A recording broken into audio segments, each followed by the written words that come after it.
Hello guys, once again welcome back to my channel. आज का जो वीडियो रहने वाला है वो एमपीआई सब्जेक्ट में मैंने जो इम्पोर्टेंट डिफरेंसेस इंक्लूड किए थे। सो आज इस वीडियो में जितने भी इम्पोर्टेंट डिफरेंसेस है उनके आंसर लेकर आया हूँ, तो वीडियो को लास्ट तक देखना एंड मैं जो आपको ट्रिक बताऊँ वो फॉलो करना। तो इजीली शॉर्ट टाइम में काफ़ी आपका पॉइंट रिमेंबर हो जाएगा, काफ़ी पॉइंट प्रिपेयर हो जाएंगे। ठीक है, सो हम सीधा स्टार्ट ही करते हैं क्योंकि यहाँ पर टोटल 9 डिफरेंसेस है, तो वीडियो लंबा खींच सकता है और मैं आपको पॉइंट टू पॉइंट यहाँ पर समझाने नहीं रहूँगा। ठीक है, आप मैंने सब कुछ यहाँ पर प्रेजेंट कंप्लीट कर दिया है। मैं पॉइंट आपको समझा दूँगा, तो उसके अकॉर्डिंग प्रिपेयर कर देना। फर्स्ट जो R L C R A L है, तो उसमें आपको ये डायग्राम भी, ये जो आकृति दिख रही है ना, जो फिगर है वो भी आपको प्रिपेयर करनी है। और यहाँ पर ध्यान रखना कि मैंने जितने भी डिफरेंसेस है ना उसमें रेड कलर में एंड बोल्ड करके जितने भी पॉइंट्स लिखे वो सभी आपको शॉर्ट पॉइंट करके याद रखना है। यहाँ पर नीचे आप देखोगे कि student remember it as a song, यानी उसको याद रखने की मैंने आपको ट्रिक बताई है कि आर एच बी। तो आर स्टैंड्स करता है रोटेट के लिए, एच स्टैंड्स करता है हैविंग के लिए और बी करता है बीट के लिए। तो उसके अकॉर्डिंग आप सब कुछ देख लेना। ठीक है, तो हम नेक्स्ट पर चलते हैं। मास्केबल नॉन मास्केबल इंटरप्ट आपका कंपैरिजन में भी पूछ सकते हैं, और वो 3 या फिर 4 मार्क्स में क्वेश्चन भी निकाल सकते हैं शॉर्ट।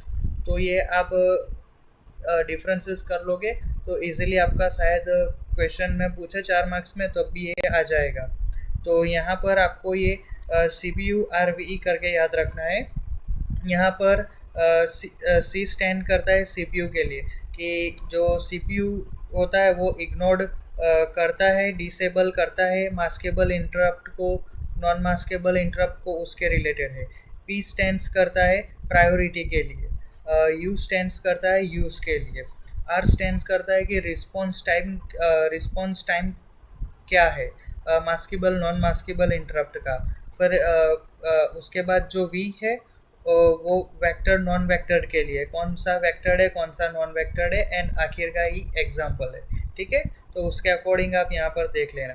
फिर R R C R A R है, तो यहाँ पर देखो मैंने काफ़ी फाइंड किया लेकिन यहाँ पर इतना ही मिला, तो ये शायद आपका 3 मार्क्स में ये कंपैरिजन निकल कर आ सकता है। ठीक है, उसका 4 मार्क्स का वेटेज शायद नहीं रहेगा, क्योंकि यहाँ पर डेफिनेशन या फिर जो भी पूछोगे तो वो 3 मार्क्स का इसमें निकल कर आएगा, क्योंकि यहाँ पर ये शॉर्ट है। ठीक है, तो उसको आपको कैसे याद रखना है, आर स्क्वायर एच करके, क्योंकि यहाँ पर 2 टाइम आर आ रहा है। ठीक है, और 1 टाइम एच।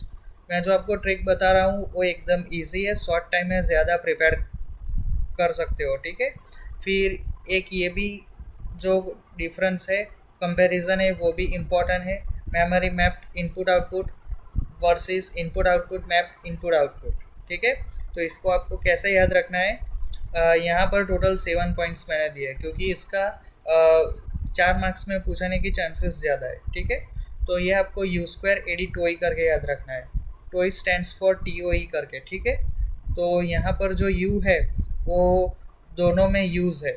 ठीक है, कि memory mapped IO and IO mapped IO, तो वो उसका यूज़ कौन कौन सा है, तो उसके रिलेटेड 2 पॉइंट यूज़ पर से। फिर ए स्टैंड्स करता है एड्रेस साइज कितनी है। फिर डी है, तो डी डिज़ाइन एंड इम्प्लीमेंटेशन के लिए स्टैंड्स करता है। फिर टी है, तो टी डेटा ट्रांसफर्ड है। ठीक है, फिर ओ, तो ओ यहाँ पर ऑपरेशन के लिए डिनोट करता है। एंड आखिर का जो ई है वो एफिशिएंसी के लिए, एफिशिएंट कौन ज़्यादा है उसके रिलेटेड। यहाँ पर आपको सिर्फ रेड एंड बोल्ड फॉन्ट में मैंने जितने भी लिखे हैं उसको आपको याद रखना है। ठीक है, उस पर ज़्यादा फोकस करना है, तो आप इजीली सभी पॉइंट याद रख सकते हो। फिर स्टैटिक वर्सेस डायनामिक मेमोरी, ये भी इम्पोर्टेंट है एंड ये 4 मार्क्स में पूछने की चांसेस है इसकी। ठीक है, तो इसको कैसे याद रखना है, आपको ई क्यूब एयर करके याद रखना है। A I R stands for air करके। ठीक है, तो यहाँ पर ई क्यूब, तो यहाँ पर एक ई डिनोट करता है एग्जीक्यूशन को, फिर एफिशिएंसी एफिशिएंट को, एंड लास्ट वाला एग्जाम्पल को। ठीक है, फिर ए किसको स्टैंड करता है, मेमोरी एलोकेशन या फिर एलोकेशन कह सकते हो यहाँ पर। फिर आई स्टैंड्स करता है इम्प्लीमेंट के लिए, एंड आर रिक्वायर्ड के लिए स्टैंड्स करता है।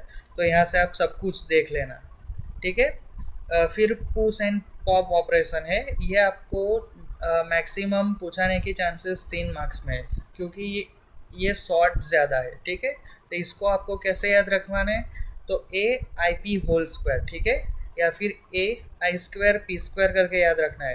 तो ए स्टैंड्स फॉर आर्ग्यूमेंट, किसकी कितनी आर्ग्यूमेंट्स फॉलो करती है कि या कितनी आर्ग्यूमेंट्स कवर करती है अपनी अंदर, वो है। फिर 2 टाइम आई स्टैंड्स करता है, उसमें से एक आई जो डिनोट करता है आइटम को और दूसरा इम्प्लीमेंटेशन को। फिर दूसरी जो पी स्क्वायर है वो दोनों में प्रोसेस है, लेकिन आप यहाँ पर देख लेना कि प्रोसेस इंक्रीमेंट डिक्रीमेंट के लिए एक प्रोसेस है और एक एलिमेंट के लिए, ठीक है, कि किसको पुश कहा जाता है और किसको पॉप, उसके रिलेटेड है। फिर यहाँ पर instruction cycle, machine cycle and T test. तो यहाँ पर ये थोड़ा टफ है, क्योंकि यहाँ पर मैंने भी फाइंड किया, मैंने जब ये आपके लिए प्रिपेयर किया तो मुझको भी प्रॉब्लम हुआ था। तो यहाँ पर जो दूसरा एंड तीसरा नंबर का पॉइंट है वो सभी में कॉमन है। देखो कि प्रोसेस प्रोसेस प्रोसेस, ठीक है, तो यहाँ पर मैंने पी ऐड कर दिया है, और जो तीसरा पॉइंट है कंपोनेंट कंपोनेंट कंपोनेंट, तो सी ऐड कर दिया है।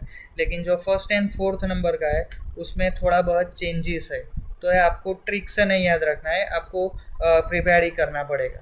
तो थोड़ा कि 3 का कंपैरिजन है ना, तो इसलिए थोड़ा ट्विस्टेड हो जा रहा है, तो वो देख लेना। बाकी जो वेक्टर नॉन वेक्टर्ड इंटरप्ट है वो भी मास्केबल नॉन मास्केबल की तरह इजी है, एंड ये भी आपका 4 मार्क्स में पूछने की चांसेस है। या फिर डिफरेंसेस नहीं आएगा तो आइदर 3 या फिर 4 मार्क्स का कोई आपको थियोरिकल क्वेश्चन भी निकाल सकते हैं, ठीक है। तो इसको कैसे याद रखना है, DLRCFM करके याद रखना है, एकदम सिंपल, DLRCFM। तो डी स्टैंड्स करता है डिबगिंग के लिए, किसकी डिबगिंग ईजी है किसकी लेस डिफ़िकल्ट है, ईजी है उसके रिलेटेड पॉइंट है, ठीक है। फिर एल स्टैंड्स करता है लोकेशन के लिए, कि उसकी लोकेशन कैसी है, फिक्स है या फिर नहीं। आर स्टैंड्स करता है रिस्पॉन्स के लिए, ठीक है। सी स्टैंड्स करता है कॉम्प्लेक्सिटी के लिए। एफ स्टैंड्स करता है यहाँ पर फ्लेक्सिबिलिटी, किसकी हाई एंड लेस है उसके रिलेटेड। एंड आखिर का जो एम है वो मेमोरी एड्रेस के लिए है। तो आप ये सॉन्ग याद रखोगे तो इजीली आपको सभी पॉइंट याद रह जाएंगे, ठीक है, प्रिपेयर हो जाएंगे। और लास्ट का जो है 8085 micro processor versus 8086 micro processor, ये बड़ा इम्पोर्टेंट है। देखो ये डिफरेंसेस में ये पॉइंट आप कर लोगे, शायद डिफरेंसेस नहीं पूछा, लेकिन 8085 या फिर 8086 माइक्रो प्रोसेसर की डेफिनेशन या फिर शॉर्ट नोट कुछ भी आपको पूछा और आपने ये पॉइंट अंदर ऐड कर दिया ना एग्ज़ाम टाइम पे, तो कोई अच्छा सा पेपर चेकर होगा तब भी आपको 3 मार्क्स तो दे देगा। तो आपको पास होने में शायद कोई दिक्कत हो रही होगी तो नहीं होगी, तो ये प्रिपेयर कर लेना। तो इसको कैसे याद रखना है, तो S³ OPC करके याद रख लेना है। तो यहाँ पर जो S है वो 2 टाइम साइज़ के लिए डिनोट करता है कि 8085 8086 की डेटा बस क्या है, डेटा बस की साइज़ क्या है, ALU की साइज़ क्या है, और आखिर का जो थर्ड नंबर का S है वो सपोर्ट के लिए डिनोट करता है, ठीक है। उसके बाद O, तो O ऑपरेशन के लिए स्टैंड करता है, ठीक है। फिर P है, तो P यहाँ पर प्रोसेसर कन्फिग्यूरेशन कैसी है, किसकी सिंगल प्रोसेसर कन्फिग्यूरेशन है, किसकी मल्टीपल है। एंड आखिर का जो C है वो कॉस्ट के लिए, किसकी हाई कॉस्ट है और किसकी लो कॉस्ट है, तो उसके रिलेटेड।